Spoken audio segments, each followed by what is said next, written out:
Hi, I'm Tom Burgess, and thanks for listening to The Real Agenda, the podcast for political change. And it's the first in our new series, which we're calling Challenges for Change.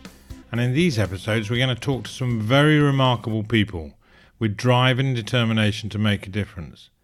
Those who are prepared to put the time and effort in to do the right thing, and then to do the thing right for the good of all. So today we'll be talking to a former parliamentary candidate who trained as a management accountant and is currently Chief Operating Officer of Best for Britain, the campaigning group to keep the UK in the European Union.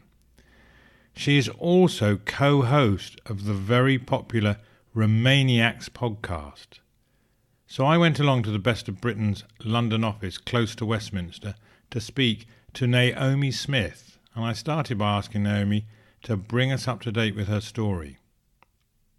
I like to refer to myself as a recovering accountant. I think that's probably the easiest way of describing it. So sort of fell into doing all of that. The first 10, 12 years of my career, that's what I was doing. I was doing auditing, tax consulting, and then latterly I worked for the Chartered Institute of Management Accountants, where I became their global head of public policy. So travelling the world, talking about all things accounting and finance and regulation, and really politics was just a side thing that I did. I joined the Liberal Democrats as a student. I'm very much a Charles Kennedy Liberal. I was very anti-tuition fees. The first political march I went on was the march against the Iraq War as an angry student, but I'd really only done campaigning evenings and weekends. I did stand for the Liberal Democrats in the 2010 general election, but pretty much as a paper candidate, because it was the Cities of London and Westminster seat where in some wards the Conservatives poll 80% plus.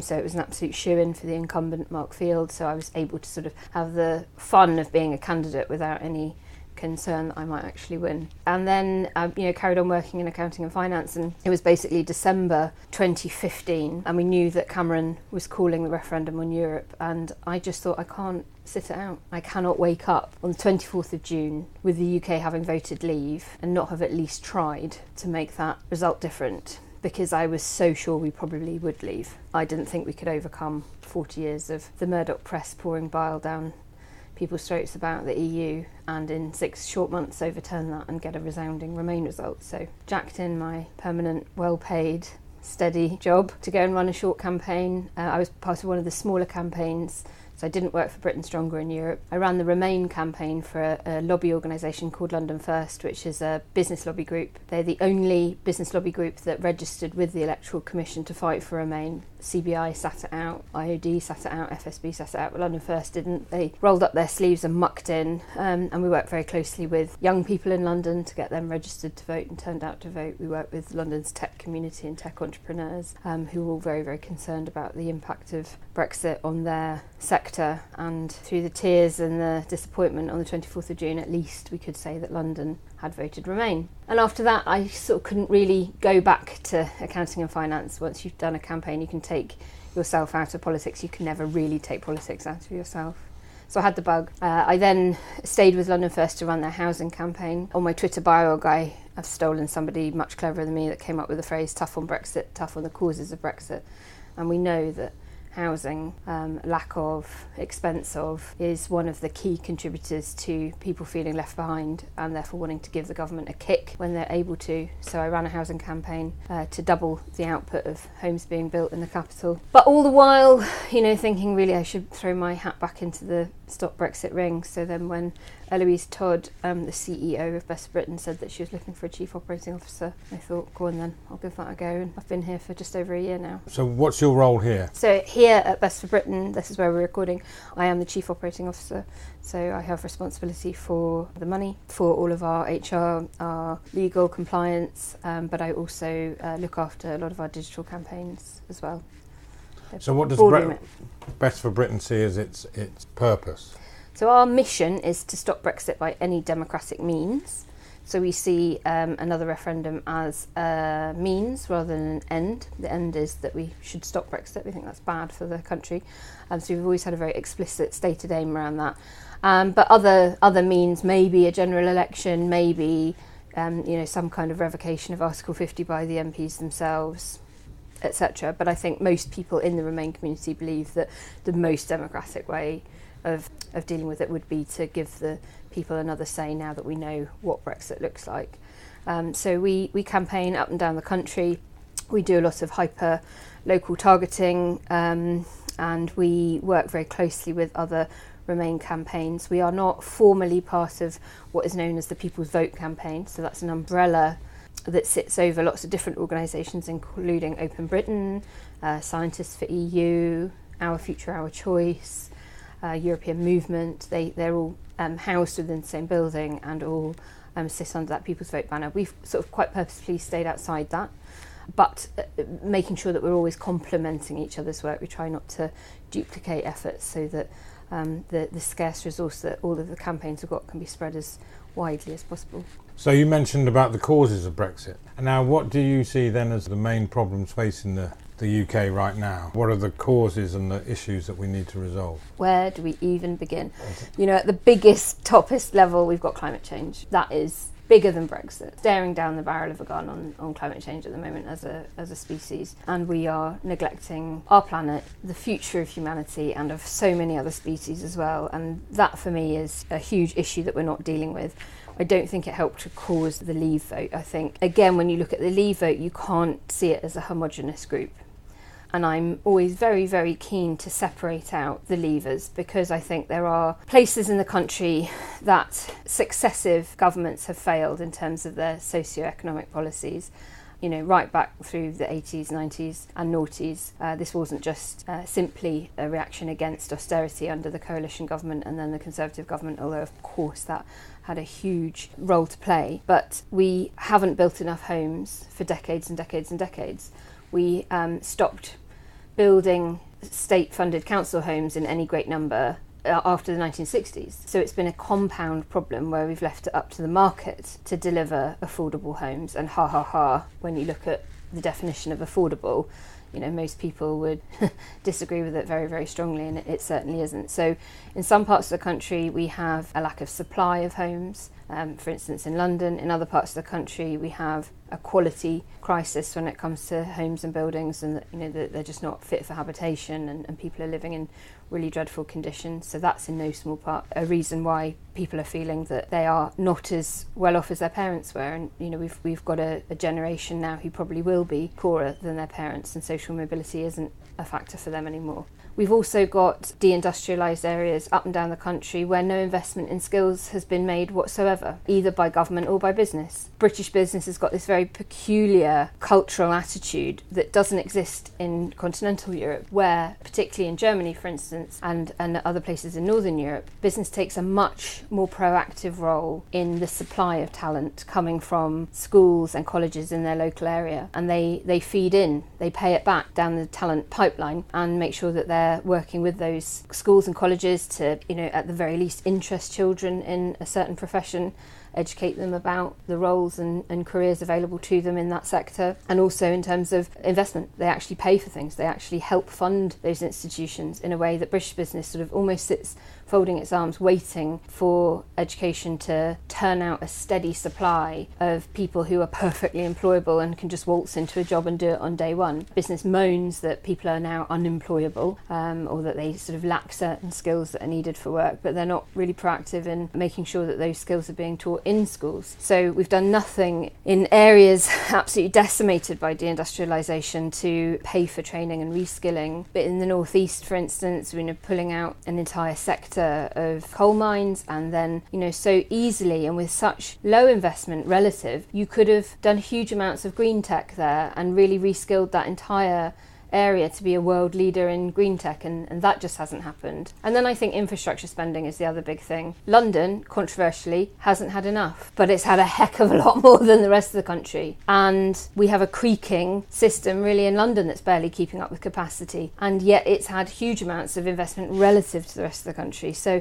when you're in a working class area in the north of England where there aren't enough homes, or the quality of homes that are available are awful or totally unaffordable, where there is no prospect of decent employment paying a decent wage, and in order to get to work you're having to take 3 buses and wait an hour for the twice hourly train or whatever, of course you're going to kick back and say, this isn't working for me. So how do you think we can make these change happen? I think we've got a lot of things that we need to do. I think one of the often overlooked things is learning from other countries where liberal democracy has done very, very well relative to us in the UK. I think Canada is a really great example where the government has been very proactive when it's come to immigration, whereas we've been very laissez-faire when it's come to immigration.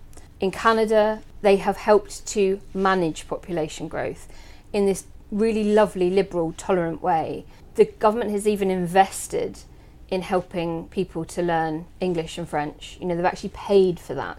It almost sounds preposterous to us that we would help people coming to the UK to learn English and help them integrate. So I think we need to start off by having politicians who are happy to make the positive case for immigration, talk about its positive impacts. We need some champions. During the referendum, and probably even still today, we've got people that are prepared on the Remain side to talk about why Brexit is bad, and they're still not prepared to talk about why freedom of movement and the European Union is good. So I think that is an absolutely crucial thing that needs to be done. And then I think we need to do things like build a minimum of 300,000 new homes a year, and the majority of them probably built in a Macmillan-esque way, as was done post-war by the state, and for a significant chunk of those to be council properties. We need to empower local authorities to be able to borrow to build. I think we need to have much more of a neo-Keynesian perspective to our public spending, build high-speed rail in the north, connect Hull and Liverpool via Manchester and Leeds, be able to whip across the country in under an hour rather than the several hours it takes at the moment by road or public transport. Investment obviously in those deindustrialised areas with skills. And then I think also we need to talk about children. And I grew up in Northern Ireland. I can do the accent if asked, and I was a product of a sectarian education. I went to school during the height of the Troubles in 1990s. I became of age around the time that the Good Friday Agreement was brokered, and I can tell you firsthand that segregating children on the grounds of faith beds in tribalism for adulthood. And so I think the other thing we desperately need to do is to reform faith schools, particularly state-funded faith schools in the UK. They're growing in number, particularly under Tony Blair. Swathes of new faith schools were opened. And what a lot of people don't know is that faith schools are allowed to discriminate in the employment and admissions of staff and pupils. And if you segregate children from childhood, it's much, much harder for them to integrate when they're older. And children who play together form friendships that last a lifetime, who learn together and study together and play sports together. So I think if we want to have an open society, if we want to fight back against the rise of far-right populism, if we want to have a much more inclusive and tolerant and intercultural society, then we have to stop giving those schools the ability to opt out of teaching certain subjects, removing the discrimination against who they're allowed to admit, because a lot of cream skimming happens at best, if you like, and at worst you end up with children being utterly failed because they are not taught about their own bodies, they're not given the vocabulary to talk about what's happening to them, and they never meet somebody who isn't of their background and faith. And that surely cannot be a way to build a good society for tomorrow. I'd like to move on to talk about one of your other activities, which is also a podcast, the Remainiacs. Now tell us how that came about. Yeah, so Remainiacs is it's supposed to be a weekly podcast, but actually we end up putting out often more than 2 shows a week due to the events of Brexit changing all the time and us having to re-record, and because we get so desperately out of date very quickly anytime we talk about Brexit. And that is run by an organisation called Podmasters Productions, and our brilliant producer Andrew runs that. And the regulars on the show are me, Ian Dunt, who's the editor of politics.co.uk, who is brilliant, Dorian Linsky, who is an excellent journalist who's done a lot of work for The Guardian and has predominantly written on music music over the last sort of 20 years, but is also a huge fan of George Orwell. Alex Andreou, who is, does everything. He's an actor, he's a singer, he's a writer, he's a former civil servant. And Ros Taylor, who runs the LSE Brexit blog. And then we have a couple of other people that join us semi-regularly, Nina Schick and Ingrid Oliver. And it came about because of this faux balance that kept happening with broadcasters, that they would say that it was perfectly reasonable and would tick the box of balance to have, say for instance, a climate change professor from top tier university being pitted against flat earther who's never read a book. And we just thought, this isn't balanced. There doesn't seem to be decent debate happening, and there certainly isn't a safe space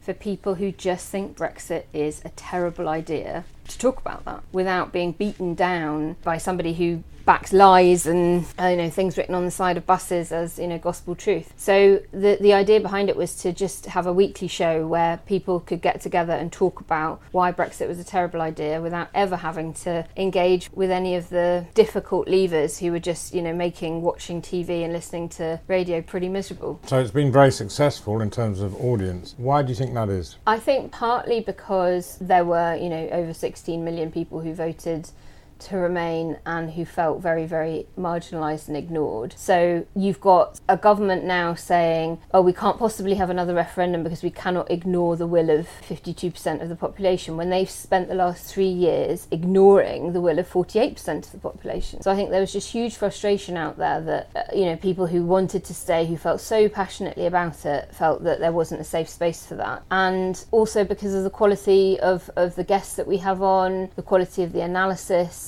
that we're able to provide, very up to the minute stuff. I think we've got great different perspectives on it. So Ian is there in the cut and thrust of the parliamentary lobby, whereas I'm there as a campaigner and understanding what's going on in the grassroots and sentiment in the rest of the country, and other people giving other views. So I think it's just a really nice balance. And a lot of podcasts are this sort of format where it's almost sort of one-to-one interview. Ours is, I think, one of the only ones, or certainly at the time that we started, it was one of the only ones where it was a more sort of group discussion and wasn't, just one person like me whittering on forever on a show. That's what you find, though. That's an interesting point, because that's what I thought. Well, there's so many discussion type perhaps it's radio and TV, back round then. Radio and TV shows as well as podcasts, and therefore, from what I was trying to do, was actually to talk about the answers. Obviously, there's clearly a market for the discussion type, because you've been very successful and got very...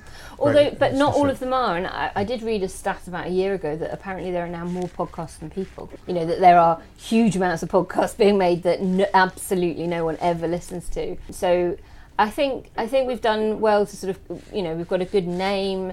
It's a very reliable, you're never going to get a shock that all of a sudden your blood pressure is going to go through the roof because you're going to hear from, and now let's go over to the Leave person to hear what they've got to say, for people that just don't want to hear any of that for an hour. Yeah. Just an hour to be able to plug in and just get... Well, what do you hope to achieve if you're sort of talking to people that think similarly, but what do you hope to achieve, or what do you hope they will get from the show? The sense that they're not alone. So if you remember, if I take you back to June 2016, if you were a Remainer, that was a dark time. You'd lost. The government then gets completely taken over by Brexiters and all the Remainers abandon us. You have Theresa May going onto the Conservative conference floor and saying, if you consider yourself a citizen of the world, then you're a citizen of nowhere. She then makes the most awful Lancaster House speech, which basically advocates no deal, or, the worst kind of Brexit. And then you have what was the official Remain campaign, Britain Stronger in Europe, rebrands itself as Open Britain and comes out in favour of soft Brexit. You then have the triggering of Article 50, and Liberal Democrats don't all vote against it, some of them abstain. Where were our leaders? As Remainers, there was just nobody providing any kind of comfort or leadership, and it's okay, we're going to be all right, there's a plan, there are some people pulling some stuff. We were abandoned. We were just completely abandoned. And here you had this podcast saying, yeah, this is awful. Come and listen to us talk about how awful it is, and actually if we bandy together and do something, maybe it can all be different. Then of course she calls a snap general election. Everyone thinks that's it, it's game over. she'll come home with a rip-roaring majority, and a hard Brexit will be an absolute done deal, and it'll all be over. And of course she then doesn't. She's got this minority government propped up by raving lunatics over in the DUP, and suddenly stopping Brexit becomes back in play. A year on from the referendum, all hope is not lost. It's still improbable, but it's not totally impossible.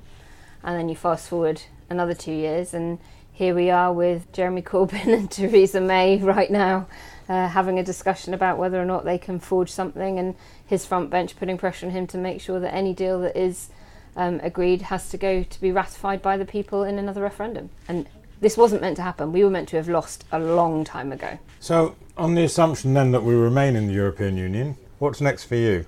Oh, I don't know. I mean, I talked about climate change earlier.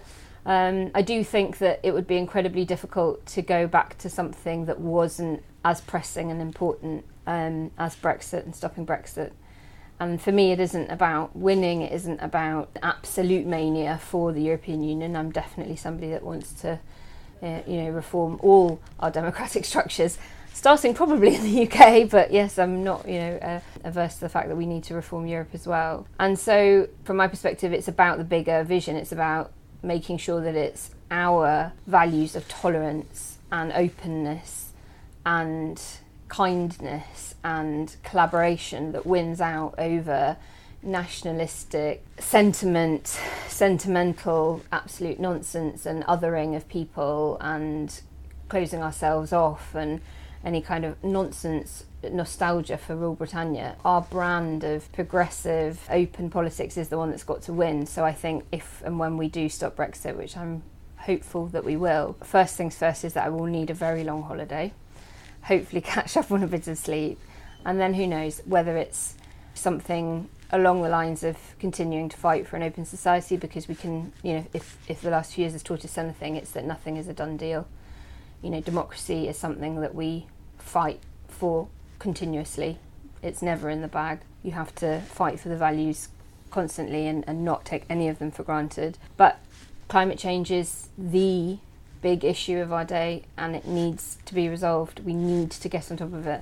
So whether I end up doing something in that sphere or not, I just don't know. But at the moment, I'm so focused on stopping Brexit, and I have so little time to think about my own career that I don't give it a huge amount of thought at the moment, and then I feel guilty about that and don't sleep, and it all becomes this self-perpetuating cycle. Okay, well, thank you very much, and I wish you all the best sorting out what we need to sort out right now. Thank you very much. And in the future. So thanks very much, Naomi. Speak to you again soon. Thanks. Well, that was Naomi Smith, the Chief Operating Officer of Best for Britain, and also the co-host of that highly popular Remainiacs podcast. So to find out more, go to bestforbritain.org or to Remainiacs.com. Now, what is so refreshing in meeting people like Naomi is that they are determined to keep pushing to get the result they want, and they won't give up. And so it's important that we all realise that if we want to bring change, we have to do something. Maybe we're not going to give up good jobs, but if we're passionate about change, then we have a duty to ourselves to get involved. And I'm reminded of this with a sign on my kitchen wall which says, "This is your world. Shape it, or someone else will." So there you go. Pay attention, and we need to get involved and to make change happen. And I also have to say that the Remainiacs podcast is now getting an audience of 75,000 a week, which is very impressive in the podcast world. And I actually saw them do a live show at the Podcast Live event in London at the weekend, and along with several other political podcasts. So that was good, and that was interesting to see how some of these other guys did it. And we even had, while I'm talking about that, we actually had, there's a New European podcast. One of the regulars on that is Alistair Campbell, who likes to finish the show with playing the bagpipes, which indeed he did. So what do you think? Do email us at tom@realagendaradio.org with your comments and ideas, as this is your show and we'd love to hear from you. So what's up next on the Real Agenda? Well, we'll be talking about our damaged democracy and how it could be repaired. I meet with Sarah Clark of the campaigning group Unlock Democracy to find out what's going on. And here's something else. If you want to get an update on the news and issues and answers related to the Real Agenda, that's inequality, low wages, unaffordable housing, public services, economic and social justice, as well as tax justice and protecting our planet and strengthening democracy, then listen to our new series called The Weekly Wake Up, and it's starting very soon. So whether you're listening travelling to work, exercising or just relaxing, you can be briefed and fired up in 15 minutes, and you'll be informed, inspired and ready to get involved. As I said before, a change depends on you. So that's all soon on The Real Agenda, the podcast of political change. Thanks for listening, and thanks so much for the 5 out of 5 rating. Do please pass the message on and get your friends to listen and take action.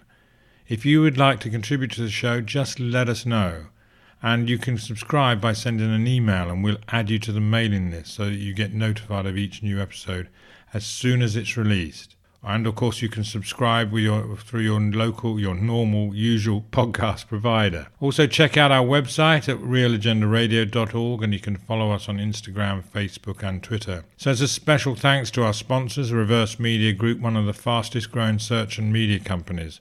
Find out why at reversemediagroup.com. One thing certain, people want to see change to a more compassionate and just society, as well as more courageous politicians prepared to do the right thing for people over party. Now this is urgent, and it's up to us to make it happen. That's The Real Agenda. I'm Tom Burgess. Thank you for listening, and I look forward to talking to you again soon.